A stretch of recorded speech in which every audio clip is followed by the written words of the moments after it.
Hello, everyone. Welcome to Ask the Kings Marriage and Relationship Podcast. I am Vincent Billy D for you old folks. Vincent D. King. This is my wife, my lovely wife, my amazing wife, Mrs. Shirley Walker King. I don't know if he was forgetting my name or if he was waiting for me to say my name, but we'll talk about that later. Yes, I'm Shirley Maria Walker King, Right. Since we're giving out middle names and initials. 6 names. And six personalities to go with it. Ding! And we are here to talk all things marriage, relationship, ships, and love. We are here to talk about all things marriage, relationship, love, frustration, all that comes into it with it. Just got a little attitude, y'all. Yeah, well, that comes with marriage. True. That comes with relationships. And it definitely comes with love. Okay. All right. Speak. We're going to keep it moving. Keep it moving. Been married for how long? 30 years and counting. Get out, come on with it, Come on with it. All right. We have been married for 30 years and counting. We are marriage relationship experts. We are authors.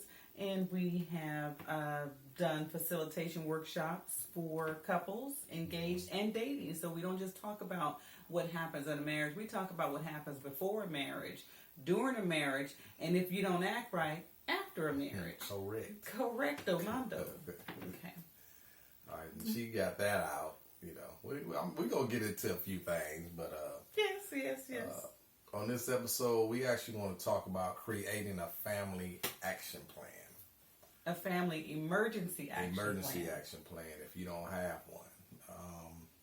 Sit down with your family guys in a group setting and talk about some things. And we kind of came up with this. We're watching this Amazon series, The Terminal List. One of our other favorite series is The Ozarks. Is it The Ozarks or Ozarks? I think it's just called Ozark. The Blacklist. Blacklist family, stand up. I want them to bring it back. I hope they bring it back. That was the show. And again, we're a military family. Lived a few places. Notably, we were overseas, and then we were stationed in D.C. area doing 9/11.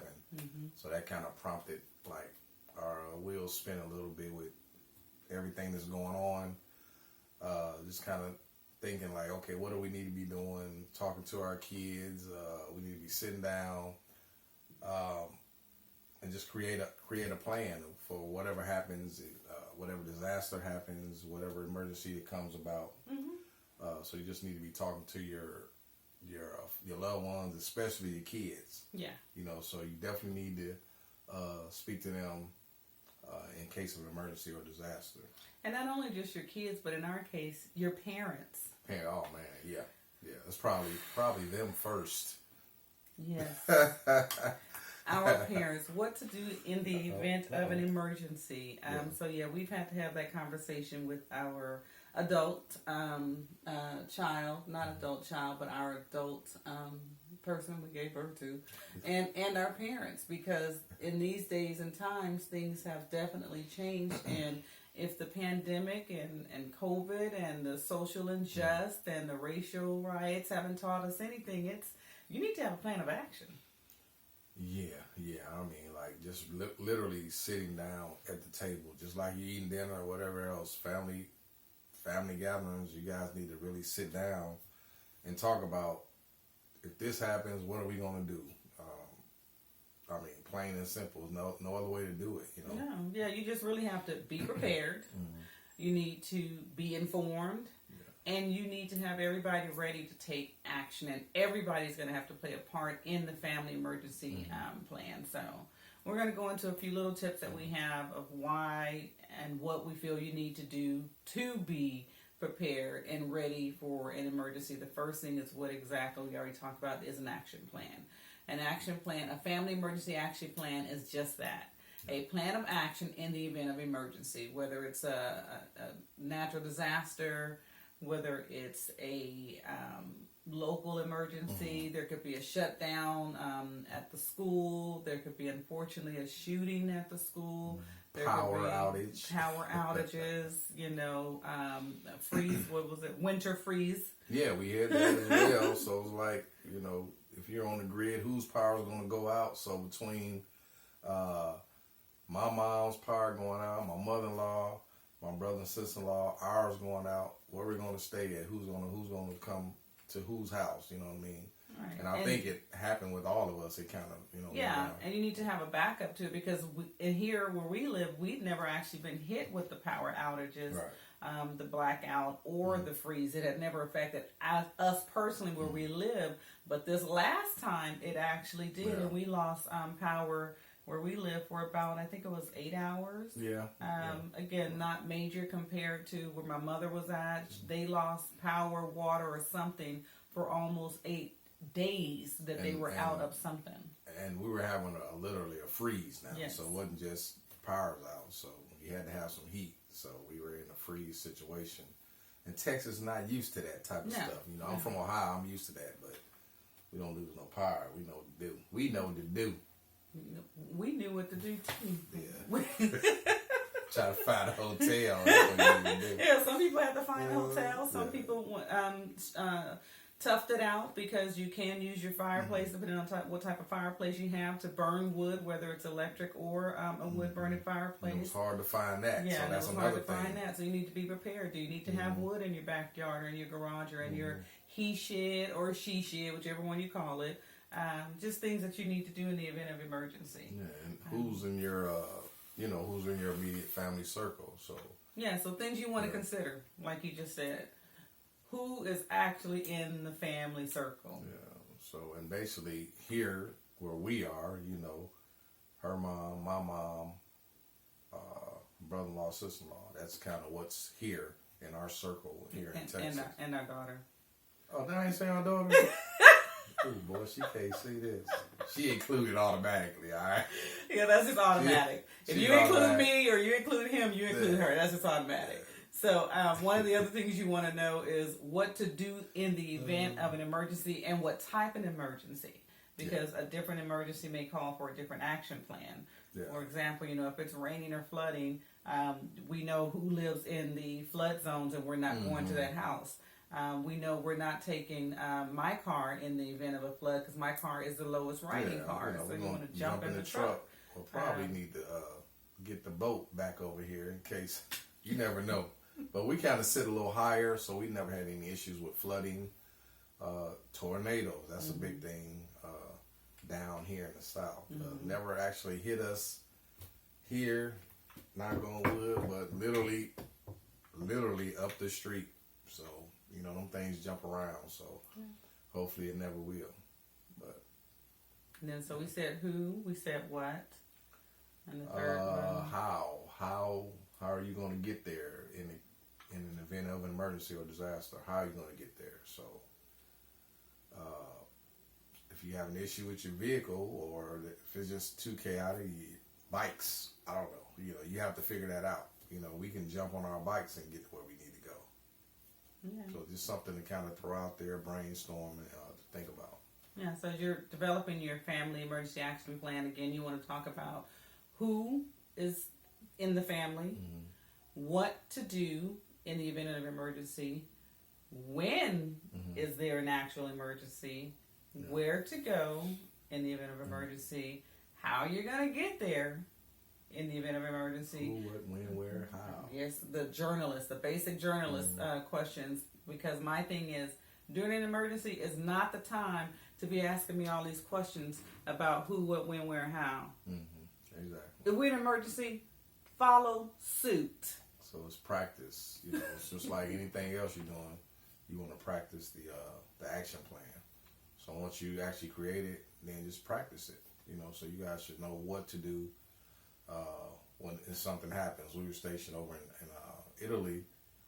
There's Mount Vesuvius over there, and it's kind of due to erupt at any time now. So there was always an action plan. Everybody had to have, okay, if this thing erupts, okay, they're going to fly these people back to the States, so we know where our daughter will be at. So that's just something, being over there, that we had to think about. Yeah. Again, being a military family, like you said, there were always things that this family emergency action plan, we had it at each duty station, whether it was Chicago, Corpus Christi, Maryland, Virginia, D.C., or stationed in Naples, Italy. Each duty station required a different action plan. Right. So you have to think about that as to what area you reside in and what stage of life you're in too. Because like I said, your action plan will be different for a younger child versus an adult child. Yeah. And it's definitely different for your parents. It reiterates. You definitely want to sit down with your parents. Because, they can be a little hard-headed sometimes. Yeah, if your parents are have a disability, you want to talk to them about what they should and shouldn't try and do during an emergency with their disability. For example, if they wear a hearing aid, how about you not take out your hearing aid during a thunderstorm or an emergency in case? I don't know. We're trying to call you. True. You can't hear the phone. Yeah. I'm just saying. What are you talking about? I'm just giving a hypothetical. I'm not talking about anybody in particular. Oh, boy. But yeah. Or if your other parent lives, 45, 50 minutes away from you, and her transportation is not the safest, you want to talk to her about what to do and how to try to get to where she has to go without jeopardizing her safety and how we can get to her. I'm just saying. Move right along. But sometimes your parents can be the ones that have all the food. Because I'm going to tell you now. Oh, yeah. My mother, guys, she going to just whoop up everything in that little garden and we're going to be good to go. Fresh food. Other things to consider are, where will you meet? Yeah, you're going to meet, excuse me, if you're in your neighborhood, is there someone somewhere in the neighborhood you can meet at the person's house? We can say, hey, we're going to meet in that cul-de-sac down there. If something never happens, we know this is where we're going to meet in the neighborhood or outside of the neighborhood. We're going to meet at this certain park. So right up the street, I'm going to meet at the park with the water. Just in case, I got to fish and catch some food for us. In case we have to have some food. He going to bring it on in. Yeah, so is there a place in your neighborhood you want to meet? Or I should say, it should be a place in your neighborhood to meet. Then there should be a place outside of the neighborhood. Okay, if something's going on in your neighborhood, I know that I'm going to see them at the park up the street. We know where we're going to meet at the park. Right. And then something else you want to consider, and this is going to be a challenge for a lot of you guys. This has nothing to do with my mother or mother-in-law. But do you guys even remember phone numbers anymore? Right. No. Does anyone have a landline? I know like 3 or 4 numbers in the circle, but those are cell phones. Yeah. I think we may be the only ones with a landline. Right. With a landline in the event of emergency. Yeah. And our phone number hasn't changed, but that's always, for us, that was important while we were in the military. My mother's phone number had never changed in, 28, almost 30 years. So in the event something went wrong, Valencia always knew that number. I still know that number. I know that number. I know our number. But does anyone have a landline that you guys can still get messages to? Do you have walkie-talkies in your emergency kit? I don't think we talked about that, but things that you want to have in your emergency kit is walkie-talkies. You want to make sure that you guys have batteries. For your radio. For your radio. So, you want to make sure that you create an emergency kit. And in that emergency kit, you will have to have, like you said, food, water, batteries, radios, first aid kit. This is a hand radio that Vince and them laughed at me when I got because it doesn't take batteries, but you actually wind it. And it has a radio, a flashlight. I don't think this one has... Oh, no. It does have the USB charger. USB? USB, yeah. So it's in the back. Okay. It has a USB, but this one is one of the ones we keep in the emergency kit. It has a flashlight. It has the radio. And it also had an alarm. In case you have to be found, you have to have the alarm thing. Yeah. So it has. That's a good one because if you see on TV they're looking for people, wouldn't it be nice to have that going off for a minute so somebody can locate you? Yeah, didn't think about that. I know. That's what I'm here for. You want to make sure you have cash because people don't think about that. ATMs ain't gonna be working. Yeah. And if, like I said, if you have time, you know, maybe get some important documents to identify you, birth certificate, whatever, license, you passport know, in case I need to be out. Right. Canada. Passport ready. But yeah, I mean, those are all things you need to have in there. Some ready to eat food. You know, we can't have no fresh food out the garden. We want some things that are ready to eat. Any kind of, they have the meals, not the tastiest, but it's going to keep you going. But if I have the little seasonings out the garden, that'll help, you know. Hey, whatever you create in your action plan, in your, then that's fine. If you want some little seasonings to put on there, that's fine.